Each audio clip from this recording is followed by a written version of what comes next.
পারি এই চোখ দ্বারা। আল্লাহ তাআলা আমাকে এখানে স্বাধীনতা দিয়েছেন। এবার আমরা যদি আল্লাহ তাআলার বিধানের বিপক্ষে, আল্লাহ তাআলার বিধানের বিপক্ষে শরীয়তি ল, শরীয়তি বিধান যদি আমরা লঙ্ঘন করেছি এই স্বাধীনতা পেয়ে, আমরা যদি আপনার চোখ দ্বারা যদি অন্যায় অশ্লীল ছবি দর্শন করেছি, শরীয়ত বিরোধী কার্যকলাপ যদি আমরা দেখেছি চোখ দ্বারা, আমরা যদি কান দ্বারা যদি পরচর্চা পরনিন্দা যদি আপনার শ্রবণ করেছি, বাদ্যযন্ত্র শ্রবণ করেছি, উপলব্ধ আপনার লাভবান হয়ে অন্তরের দ্বারা আপনার আনন্দ উপভোগ করেছি, তাহলে এর জন্য এবার কান এবং চোখকে এবার জবাবদিহি করতে হবে।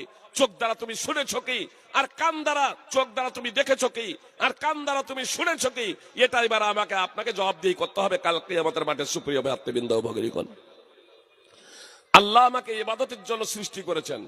তো আল্লাহ যা আমাকে আপনাকে ইবাদতের জন্য সৃষ্টি করেছেন, তো ইবাদত করব কেমন করে?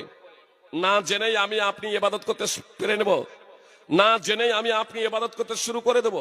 জেনে রাখবেন, মুহাম্মদ সাল্লাল্লাহু আলাইহি সাল্লাম বলছেন, একজন ব্যক্তি 60 বছর ধরে নামাজ পড়বে, একজন ব্যক্তি 60 বছর ধরে নামাজ পড়বে, অথচ তার নামাজ কবুল হবে না। হয়তো রুকু যদি যথার্থভাবে করেছে, তো সাজদা সিজদা যথার্থভাবে আদায় করেনি। সাজদা যাকে আমরা সিজদা বলি, রুকু যদি ভালোভাবে আদায় করেছে, তো সাজদা বা সিজদা যথার্থভাবে আদায় করেনি। আর যদি সাজদা যথার্থভাবে আদায় করেছে, তো রুকু পূর্ণরূপে আদায় করেনি। এজন্য 60 বছর ধরে নামাজ পড়ার পরেও তার নামাজ আল্লাহর দরবারে কবুল নাও হতে পারে। সিলসিলা সাহিহা হাদিস নম্বর 2535। সুপ্রিয় ভ্রাতৃবৃন্দ ও ভগিনীগণ, সহিহ বুখারী তো আবু হুরায়রা রাদিয়াল্লাহু তাআলা আনহু সূত্রে হাদিস বর্ণিত আছে সহিহ বুখারী এবং মুসলিমে, যে একজন ব্যক্তি মসজিদে নামাজ পড়লো। কে সে? সাহাবী। তিনবার নামাজ পড়ছে, আর রাসূল সাল্লাল্লাহু আলাইহি সাল্লাম বলছেন, ফিরে যাও, নামাজ পড়ো, নামাজই পড়োনি। ইরজি ফাসাল্লি ফাইন্নাকা তালাম, ইরজি ফাসাল্লি ফাইন্নাকা লাম তুসাল্লি, ফিরে যাও, নামাজ পড়ো, নামাজই পড়োনি। তিনবার করে ফিরিয়ে দিচ্ছেন। চতুর্থবারে বলছেন, আল্লাহ রাসূল আমাকে প্রশিক্ষণ দিন, আমাকে জ্ঞান শিক্ষা দিন। চতুর্থবারে রাসূল সাল্লাল্লাহু আলাইহি সাল্লাম, চতুর্থবারে রাসূল সাল্লাল্লাহু আলাইহি সাল্লামকে বলছে, আল্লাহ রাসূল আমাকে শিক্ষা দিন। আর আমি আর আপনি শিক্ষা না করেই, পড়াশোনা না করেই, জ্ঞানার্জন না করেই নামাজ পড়তে শুরু করে দিলাম, তো নামাজ হবে? ইবাদত করতে শুরু করলাম, ইবাদত হবে? সুপ্রিয় ভাই এবং বোন, এজন্য যখন আমরা হজে যাই, হজের প্রশিক্ষণ নেই না? কি বলছেন? হজ করতে যাওয়ার আগে আমরা প্রশিক্ষণ নেই না? হজ করতে যাওয়ার আগে প্রশিক্ষণ নেই। একদিন হজ করব, জীবনে একবার হয়তো হজ করব, তারপরেও প্রশিক্ষণ নিচ্ছে। বারবার যে রমজান আসছে, আর দৈনিক যে 5 বার নামাজ পড়ছি, তো এই নামাজের জন্য প্রশিক্ষণ নিয়েছি? নিজের হৃদয়কে জিজ্ঞেস করেন, আমাকে বলার প্রয়োজন নাই। নামাজের জন্য প্রশিক্ষণ নিয়েছেন?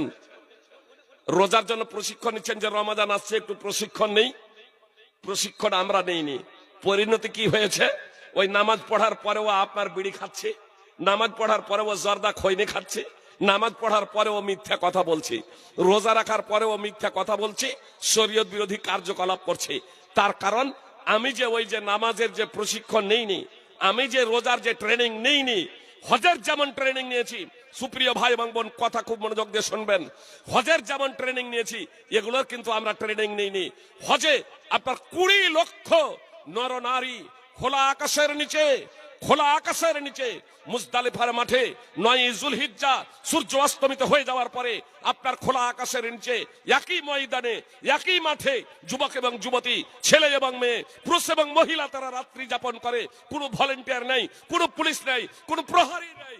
তারপরেও সেখানে কোনো আপনার নারী নির্যাতন হয় না, নারীদেরকে ধর্ষণ করা হয় না, নারীদেরকে বলাৎকার করা হয় না, নারীদের ছেড়ছাড় করা হয় না, চোখ তুলে নারীদের দিকে তাকাওয়া হয় না। শুধু যদি সৌদি আরবিয়ানরাই থাকে তাই নয়, আপনার সারা বিশ্বের মানুষ সেখানে আপনার যায়, বিভিন্ন ক্যাটাগরির বিভিন্ন স্তরের মানুষ যায়। তারপরেও সেখানে নারীরা এতটা নিরাপত্তা এবং নিরাপদ লাভ করে কিভাবে? একটু কি ভেবে দেখেছেন? কেন? ওই যে হজ করতে যাওয়ার আগে যে ট্রেনিং নিয়েছে, হজ করতে যাওয়ার আগে যে প্রশিক্ষণ নিয়েছে। আমরা যদি নামাজের প্রশিক্ষণ নিতাম, আমি নামাজটা পড়বো কেমনে, আমি নামাজটা পড়বোই বা কেন, আর পড়বো কেমনে, রোজা যে রাখবো, তো রোজাটা কিভাবে রাখবো, আমরা যদি ট্রেনিং নিয়ে নিতাম সুপ্রিয় ভাই এবং বোন, তাহলে অনেক সমস্যার সমাধান হয়ে যেত। এজন্য আপনাদের কাছে আমার বিনীত অনুরোধ, সামনে রমজান আসছে, সুপ্রিয় ভাই এবং বোন, মসজিদের ইমামদেরকে বলবো, আলেমদেরকে বলবো, আপন আপন মসজিদের যারা ইমাম আছেন, মুসল্লিদেরকে ট্রেনিং দিন। নামাজের ট্রেনিং দিন। একজন নামাজি কথা বলে কার সাথে? আল্লাহর সাথে। একজন নামাজি আল্লাহর সাথে কথা বলে। আল্লাহু আকবার বলে যখন দাঁড়িয়ে গেলাম, সালাম ফিরানোর আগে পর্যন্ত আল্লাহর সাথে আমি কথা বলছি, আল্লাহর সাথে আমি কথা বলছি। আল্লাহুম্মা বাঈদ বাইনি থেকে নিয়ে আল্লাহ তাআলাকে তো সম্বোধন করছি, হে আল্লাহ, আল্লাহুম্মা বাঈদ বাইনি ওয়া বাইনা খাতায়ায়া কামা বাআদতা বাইনাল মাশরিকি ওয়াল মাগরিব। হে আল্লাহ, তুমি আমার এবং আমার গুনার মাঝে এতটা দূরত্ব করে দাও যতটা দূরত্ব পূর্ব এবং পশ্চিমের মাঝে আছে। কিন্তু আমি যে এই কথাগুলো আল্লাহকে বলছি, আমি কি জানি? সিংহভাগ নামাজি তো জানি না। এজন্য নামাজ পড়েও নামাজের স্বাদ পাই না, নামাজ পড়েও নামাজের স্বাদ পাই না। সুপ্রিয় ভাই এবং বোন, প্রত্যেকটা জিনিসের স্বাদ আছে, প্রত্যেকটা জিনিসের স্বাদ। আপনাকে যদি এই নামাজের স্বাদ যদি পেতে হয়, তাহলে আপনার জ্ঞান চক্ষুটাকে জ্বালাতে হবে, আর না হলে অন্ধের হাতে টর্চ ধরানোর মতো অবস্থা, অন্ধের হাতে লাইট ধরানোর মতো অবস্থা। এজন্য আপনাদের বলি, যে ইসলামে শিক্ষা করা, বিশেষ করে ইসলামের যে মৌলিক জ্ঞান, যা প্রত্যেক মুসলমানের উপর অপরিহার্য কর্তব্য, এটা আমাকে এবং আপনাকে শিখতেই হবে। সুপ্রিয় ভাই এবং বোন, এটা আমাকে শিখতেই হবে। আজ অমুসলিমরা কালেমায়ে শাহাদাত পাঠ করে মুসলমান হয়ে যাচ্ছেন, মুসলমান হচ্ছেন। কাশিলা মাদ্রাসার প্রধান শিক্ষক সাহেব বলছিলেন যে মুহাম্মদ সাল্লাল্লাহু আলাইহি সাল্লাম একজন ব্যক্তি আল্লাহ তাআলা তাকে যখন 40 বছরে নবুয়ত দিলেন, রাসালাত দিলেন, তাকে নবী এবং রাসূল করলেন। প্রথমে অনেক তার আত্মীয় স্বজন বৃদ্ধাচরণ করেছিল। জি, মুহাম্মদ সাল্লাল্লাহু আলাইহি সাল্লাম ইসলামের দাওয়াত দিলেন নম্রতা, ভদ্রতা এবং মার্জিততার ব্যবহারের মাধ্যমে।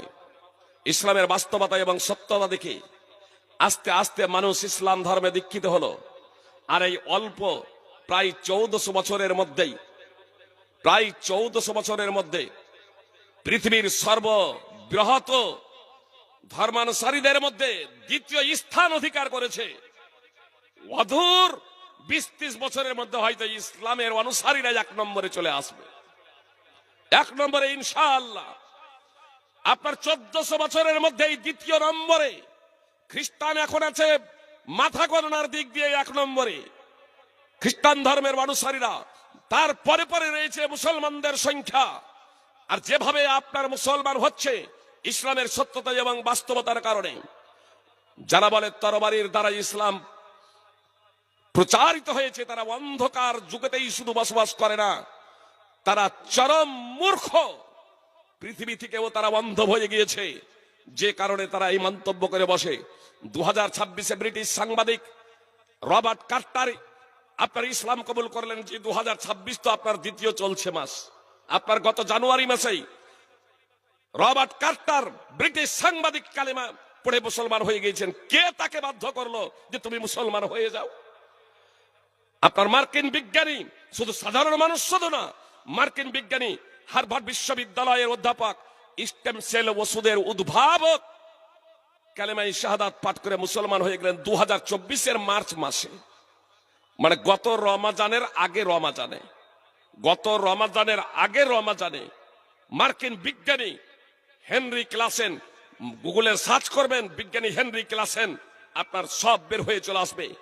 জাপানের বিজ্ঞানী আতোশি কামাল আকুদা, কয়েক বছর আগে তিনিও কালেমায়ে শাহাদাত পাঠ করে মুসলমান হয়ে গেলেন।